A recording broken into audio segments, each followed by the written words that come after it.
ಇಲಿಯ ಕಾಟ ನಿಮಗೆ ಜಾಸ್ತಿ ಆಗ್ತಿದೆಯಾ, ನಿಮ್ಮ ಮನೆಯಲ್ಲಿ ಇಲಿ ಬಂದು ತುಂಬಾ ರಗಳೆ ಕೊಡ್ತಾ ಇದೆಯಾ ಅಂತ ಹೇಳಿದರೆ ಈ ರೆಮಿಡಿಯನ್ನು ಫಾಲೋ ಮಾಡಿ. ಖಂಡಿತವಾಗಿ 100% ರಿಸಲ್ಟ್ ಸಿಗುತ್ತೆ. ಜಾಸ್ತಿ ಏನು ಬೇಡ, ಒಂದು ಆಲೂಗಡ್ಡೆ ಮತ್ತು ಶುಂಠಿ ಮತ್ತು ಹಸಿಮೆಣಸು ಇದ್ದರೆ ಸಾಕು. ಇಲಿಯನ್ನು ನೀವು ಆರಾಮಾಗಿ ಓಡಿಸ್ಬೋದು. ಹೇಗೆ ಅನ್ನೋದನ್ನು ಈ ವಿಡಿಯೋದ ಮೂಲಕ ಹೇಳ್ತೀನಿ. ವಿಡಿಯೋವನ್ನು ಸ್ಕಿಪ್ ಮಾಡಬೇಡಿ, ಪೂರ್ತಿಯಾಗಿ ವಿಡಿಯೋ ನೋಡಿ. ಇಲ್ಲಿ ನಾನು ಹಸಿಮೆಣಸು ಮತ್ತು ಶುಂಠಿ ತೊಗೊಂಡಿದ್ದೀನಿ. ಸ್ವಲ್ಪ ಶುಂಠಿ ಸಾಕು, ಒಂದು ಎರಡು ಹಸಿಮೆಣಸು ಸಾಕು, ಜಾಸ್ತಿ ಏನು ಬೇಡ. ಹಸಿಮೆಣಸನ್ನು ನಾನು ತುಂಬ ಚೆನ್ನಾಗಿ ಇದನ್ನ ಕಟ್ ಮಾಡ್ಕೊಳ್ತಾ ಇದ್ದೀನಿ, ತುಂಬಾ ಚಿಕ್ಕದಾಗಿರಲಿ. ಮತ್ತು ಇದರ ಜೊತೆಗೇನಂತೂ ಶುಂಠಿ ಇದೆಯಲ್ಲ, ಹಸಿ ಶುಂಠಿ, ಅದನ್ನು ನಾನು ತುರ್ಕೋಬೇಕಾಗತ್ತೆ, ಅದನ್ನು ತುರ್ಕೊಳ್ತಿದ್ದೀನಿ. ಇವಾಗ ಹಸಿ ಮೆಣಸನ್ನು ಚೆನ್ನಾಗಿ ಇದನ್ನ ಕಟ್ ಮಾಡ್ಕೋಬೇಕಾಗತ್ತೆ. ಇದು ತುಂಬಾ ಒಳ್ಳೆಯ ಮೆಥಡ್ ಅಂತ ಹೇಳ್ಬೋದು ಇಲಿಯನ್ನು ಓಡಿಸೋಕ್ಕೆ. ಈ ವಿಡಿಯೋನ ಪೂರ್ತಿಯಾಗಿ ನೋಡಿ, ಯಾವ ರೀತಿ ಅಂತ ನಾನು ಹೇಳ್ತೀನಿ. ಇದನ್ನು ಈ ರೀತಿಯಾಗಿ ಸಣ್ಣದಾಗಿ ಕಟ್ ಮಾಡ್ಕೋಬೇಕಾಗತ್ತೆ.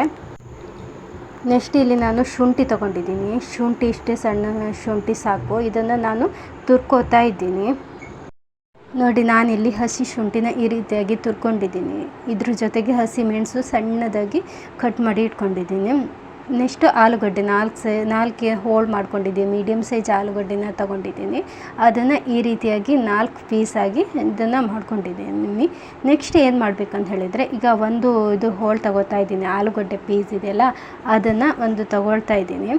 ಇದನ್ನು ಸ್ಪೂನಲ್ಲಿ ಒಂದು ಹೋಲ್ ಥರ ಮಾಡ್ಕೊಳ್ತಾ ಇದ್ದೀನಿ, ಆಲೂಗಡ್ಡೆ ಹೋಳಿನಲ್ಲಿ.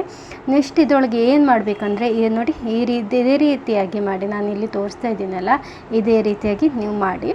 ನೆಕ್ಸ್ಟ್ ಏನು ಮಾಡಬೇಕು ಅಂತ ಹೇಳಿದರೆ, ಶುಂಠಿ ಇದೆಯಲ್ಲ, ಇಲ್ಲಿ ತುರಿದಿಟ್ಕೊಂಡಿರೋಂಥ ಶುಂಠಿ ಮತ್ತು ಇಲ್ಲಿ ಹಸಿಮೆಣಸಿದೆಯಲ್ಲ, ಅದನ್ನು ಅದರೊಳಗೆ ಹಾಕ್ಕೋಬೇಕಾಗತ್ತೆ. ಎರಡನ್ನೂ ಚೆನ್ನಾಗಿ ಇದನ್ನ ಮಿಶ್ರಣ ಮಾಡ್ಕೋಬೇಕಾಗತ್ತೆ.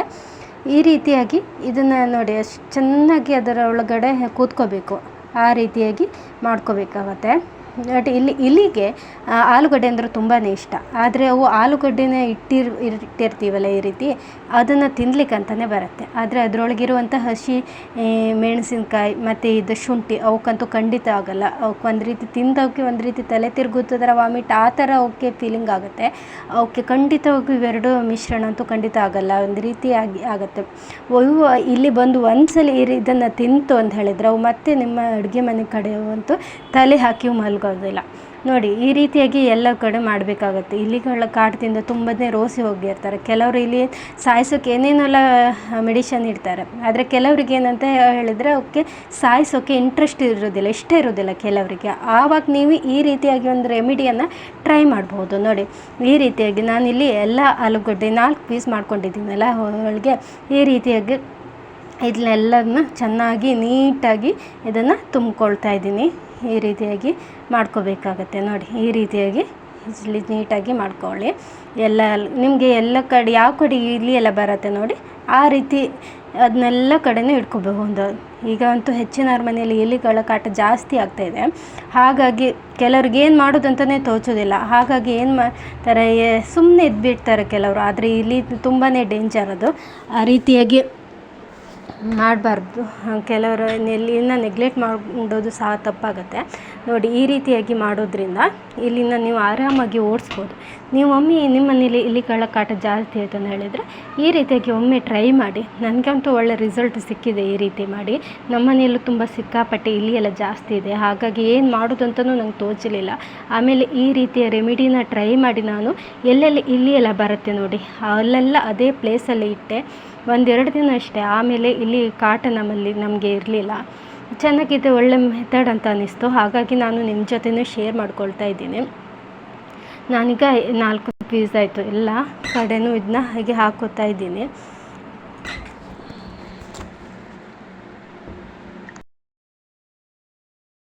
ನೋಡಿ, ಈ ರೀತಿ ಮಾಡ್ಕೊಂಡಾಯಿತು. ನಾನು ಎಲ್ಲೆಲ್ಲಿ ಹೆಗ್ಗಣ ಎಲ್ಲ ಬರುತ್ತೆ ನೋಡಿ, ಆ ಪ್ಲೇಸಲ್ಲಿ ನಾನು ಇದನ್ನೆಲ್ಲ ಇಡ್ತಾ ಇದ್ದೀನಿ.